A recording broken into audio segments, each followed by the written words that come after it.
Is your backyard sitting on a hidden gold mine or is it a regulatory trap? Kia ora everyone, I'm Debbie Roberts, owner and financial advisor at Property Apprentice. This week, the rules of the property game in New Zealand just shifted, specifically for those of you looking at your backyard for extra income.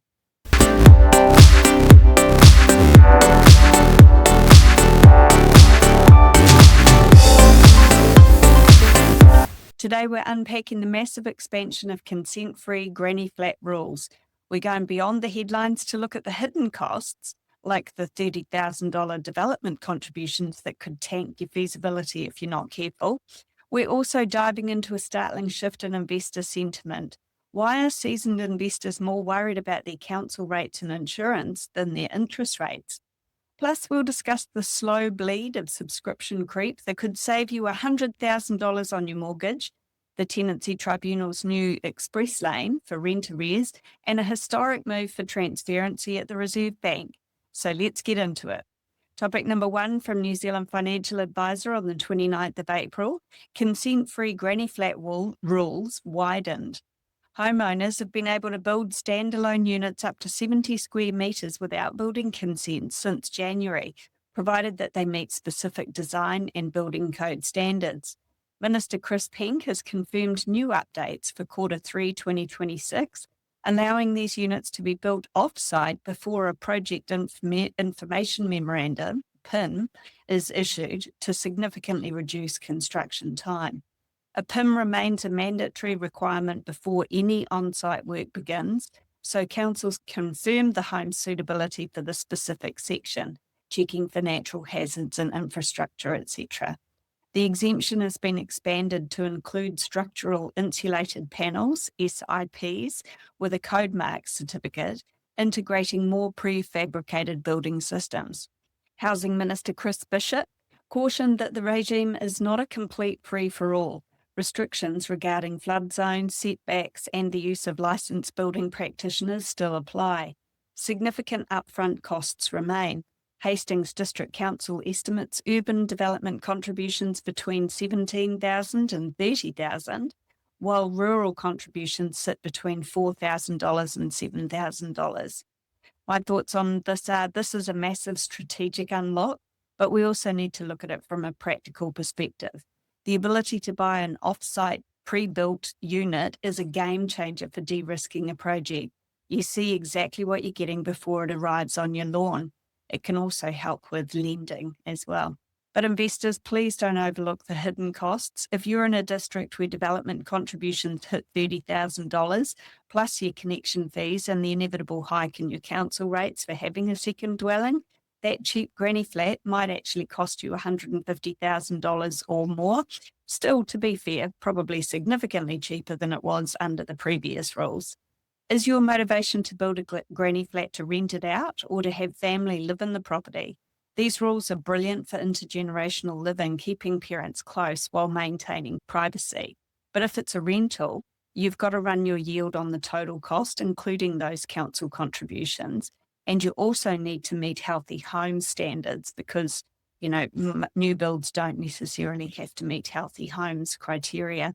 A PIM is still your best friend here. It's the council's way of saying, yes, this specific section can handle this specific building before you spend a cent. Next, let's look at how investor sentiment is shifting across the country as costs continue to climb. So topic number 2 from One Roof on the 29th of April, Tony Alexander, more than a third of property investors plan to sell in the next 12 months. Tony Alexander's latest survey shows investor concern over interest rates has jumped firmly to 11%, up from 3% in November, driven by energy prices and sticky inflation. Interest rate anxiety is currently eclipsed by worries over council rates at 17% and insurance costs at 15%, which are rising due to infrastructure needs and extreme weather events. Investor demand is at a record low. Only 15% of existing investors are thinking about buying another property at the moment, and that's down from the 2021 peak of 28%. Selling intentions have risen to 37%, up from 32% last year, with 28% of sellers exiting to fund retirement and 27% citing that returns no longer justify holding the property. Finding good tenants has become a major hurdle. A net 32% of investors report struggling to find quality tenants compared to a 5-year average of just 5%. So my thoughts on this are, when Tony Alexander says 37% of investors are looking at the exit, it tells me we're in a shakeout phase. The triple threat of rates, insurance, and interest is forcing many to ask, is the juice still worth the squeeze? What's particularly interesting is the tenant data. Seeing the difficulty in finding good tenants jump from 5% to 32% suggests we've got an oversupply of average rental stock. If you're a buy and hold investor, you can't be lazy anymore. You need to be the landlord of choice. If you're thinking of selling, don't do it out of panic, do it out of strategy. If your property doesn't justify the rising interest, insurance and rates, it might be time to recycle that equity into a higher yielding asset or one with better growth prospects. My additional thoughts on this are that, if we have investors that are downsizing their portfolios to help fund retirement, that's automatically going to reduce the number of available rental properties.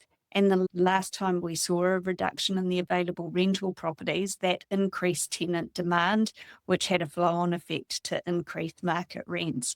So those of us that hang in there with the investment properties are likely to reap the rewards of that. The normal thing to be happening as landlords age and get ready for retirement. So yeah, nothing to be too concerned about. And the concerns about interest rates, I find that really interesting because, no pun intended, but interest rates at the moment are still well below the long-term average. So even though they are starting to rise, they're still pretty cheap compared to the long term. So, get over yourselves, peeps. Topic number 3 from Stuff on the 30th of April, the insidious habit adding years to your mortgage. Spotify's increased its premium price by 40% in the last 3 years, from $14.99 to $20.99. Netflix, Disney Plus, and Amazon Prime have seen similar rapid escalations. New Zealanders are falling victim to subscription creep. Small, constant increases that Westpac data shows average $34 a month for TV alone, but often exceed $150 a month in total. Behavioural science suggests the ostrich effect, ignoring the reality of spending, and loss aversion, feeling that cancelling is a loss rather than a financial gain. Keep these charges active. Financial advisor James Blair notes that redirecting $100 a month into a mortgage could save a homeowner nearly $100,000 in interest and pay off the loan 2 years earlier. Experts recommend a hard reset audit. Cancel the credit card annually, or asking, would I sign up for this today, for every charge on the statement? So, go through your subscriptions. This is my advice. Go through your subscriptions. If you can save $100 a month, that's extra money that can go towards paying for petrol and increasing grocery prices. So, it can certainly help. All of those little things can help. And do you really need 3 different TV subscriptions, people? So if you're getting value out of this podcast, please open up your Apple Podcasts or Spotify app right now and hit that follow button. It's the number one way to help us help more first-home buyers and property investors gain access to quality content. And if you want to learn more about investing, join me at one of our free online events called How to Succeed with Property Investing. We focus entirely on helping you to get the right mindset and build the right strategy to create long-term financial success. As a financial advisor and an experienced investor, I'll help you to navigate the current market with confidence and make smarter decisions. We're live, online, and independent, which means we don't sell property. So go to propertyapprentice.co.nz and register for one of our next free events. 4th topic for this week in review, law news on the 29th of April, Tenancy Tribunal to streamline rent arrears claims as case volumes soar. The Tenancy Tribunal is now allocating specific hearing days solely for rent arrears to provide speedier relief to landlords. Arrears cases currently account for more than 70% of the Tribunal's workload, with over 29,000 applications received annually. On average, it takes up to 9 weeks to get a case heard, meaning that a tenant can live rent-free for 55 days before a matter's resolved. The industry loses more than $100 million annually due to these wait times, which often results in unpaid rent exceeding the maximum bond. Arrears and possession termination have been elevated in priority alongside major health and safety issues. Early results are looking promising. One adjudicator recently handled 11 cases in a single day, and tenant engagement in repaying plans has reportedly increased. So my thoughts on this is a win for the entire rental ecosystem. A 55-day wait for an arrears hearing is simply unsustainable for a small-scale landlord who still has to pay the mortgage, insurance, and those rising council rates we just talked about.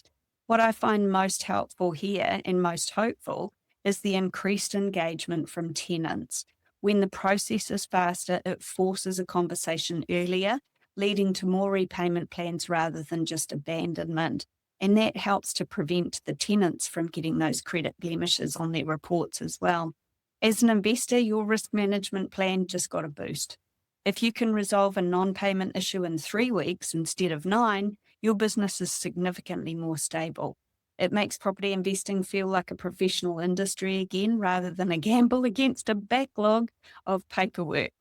So finally, number 5 from RNZ on the 28th of April 2026, National accuses Labour of misleading New Zealanders on revenue gathering measures.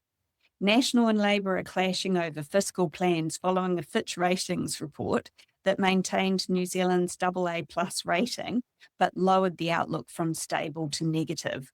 Fitch noted that fiscal consolidation, reducing debt, is likely only after the 2026 election, suggesting that National would focus on spending cuts, while Labour would emphasise revenue measures. Finance Minister Nicola Willis has accused Labour of having secret taxes up their sleeve, claiming their proposed capital gains tax proceeds are already fully committed to healthcare. Labour leader Chris Hipkins insists capital gains tax is the only new tax, but crucially, Labour's considering reversing interest deductibility rules for investment properties once again. I mean, seriously, people, are your memories that short? Do you remember what happened last time you tinkered with the interest deductibility? We had 25% increases in market rent over a 3-year period. That's huge. And the people that get most damaged by that are tenants. It's all about supply and demand. So don't mess with the rental system when you have not got the capacity to provide all of the rental properties that this country needs. That's just stupid. And I'm quite happy to be the first person to potentially call Chris Hipkins and the Labour government stupid. I mean, maybe this is getting a little bit too political as a conversation, but my memory's not that bad. I still remember what happened. And so, reinstating interest deductibility, which is National's current policy, costs the government approximately $2.9 billion over 4 years. And Labour suggests reversing this would provide a deduction from an expense rather than a new tax. I mean, give me strength. Labour's full fiscal plan, including their final decision on landlord interest expenses, will be unveiled after the upcoming budget. So watch this space and read it very carefully, people. Anyway, my thoughts, extra thoughts. So if you haven't already got enough, this political scrap is the ultimate election year dilemma, and we need to look at it with a cool head. Yes, I need to take my own advice on that. On one hand, property is a business and interest is a legitimate expense, like all other businesses that can deduct the interest costs. Reinstating deductibility wasn't a gift. It was a return to standard accounting that helps keep the private rental market viable. It wasn't a handout to landlords. In fact, without it, many mum and dad landlords simply can't make the maths work, which only tightens an already squeezed market. On the other hand, we have to look at the wider economic reality. The country's in debt. Can't imagine why. Cast your mind back a few years and you'll remember. The country is in debt, and a negative outlook from Fitch means money has to be found somewhere. Labour's betting that the public will prefer taxing property gains to fund free doctor's visits over cutting social services. Is it fair that property owners make untaxed gains while workers pay tax on every dollar? Or is that just political spin? Because most property investors don't make a profit from unpaid tax. Is it unfair to single out one asset class while leaving others alone? If we're going to have a capital gains tax, by targeting the smallest percentage of property owners, I mean, that's just ridiculous, especially when we provide housing for people that aren't in a position to buy their own homes yet. If Labor removes deductibility again, it's not going to help buyers. It'll just force landlords to pass those costs on to struggling families. Regardless of who you vote for, property is clearly the government's piggy bank. Build a portfolio that doesn't rely on a specific tax break to survive. If your investment only works because of a current policy, you're running a gamble, not a business. This election's about whether we prioritise private investment as the engine for housing or use property revenue to shore up the social safety net. My thoughts on this are there are plenty of different options to look at without targeting one of the sectors in New Zealand that this country desperately needs. In fact, the government needs more private landlords, not less of them, unless the Labor government is actually saying that they feel more comfortable having rental properties in New Zealand provided by big business, which is essentially what we would potentially see. If private landlords were taken out, the government cannot afford to provide all of the housing that this country needs. So we're likely to start seeing the rise of more and more of those massive corporate industries setting up build to rent properties and things like that, which doesn't make sense for me. That just does not add up. For the Labor government to go, it's not okay for mum and dad landlords to try and create their own financial stability for retirement, but it's perfectly fine for big industries to come in and take that over. I mean, who's going to look after the tenants the best, do you reckon? The theme for this week was clearly control, whether it's controlling your backyard yield with a granny flat, auditing your subscription creep to save $100,000, what? Or maybe $100, or building a portfolio that can withstand the political winds of 2026. You've got the tools to win in this market. I want to hear from you. Are you worried about the potential loss of interest deductibility after the next election? Or have you found a subscription that you forgot that you were even paying for? Let me know in the comments below. And if you found this deep dive to be helpful and you didn't mind too much of my political chat on this one, please hit that subscribe button and give the video a like. It helps us reach more Kiwis who need this independent analysis. I'd also say be careful who you vote for. Just make sure that you read up about their policies and look back at some of the things that have happened in the past. If they're going to reintroduce systems that didn't work last time, why on earth would you think that they might work this time? If you want to sit down and build a personalised strategy that can survive any government, because honestly, we have invested under all different shades of government, whether it's a Labor majority or a Labor coalition or a national majority or a national coalition, property investing still works over the long term and capital growth still happens over the long term as well. So yeah, get some reality checks. If you want to join me at one of our free online training sessions, jump online, secure your spot at propertyapprentice.co.nz, and I'll look forward to seeing you in the next episode. Thanks for listening. Hey there, want to stay on top of the latest property news and trends? Subscribe to the Property Apprentice podcast for weekly updates that will help you to navigate the market like a pro. We cover everything from insider tips to expert interviews, so you'll always be in the know. And don't forget to ring the bell and hit that subscribe button here on our YouTube channel for even more helpful content to boost your property journey. Check out the link in the description to subscribe to the podcast, and we'll see you in the next episode. Happy investing.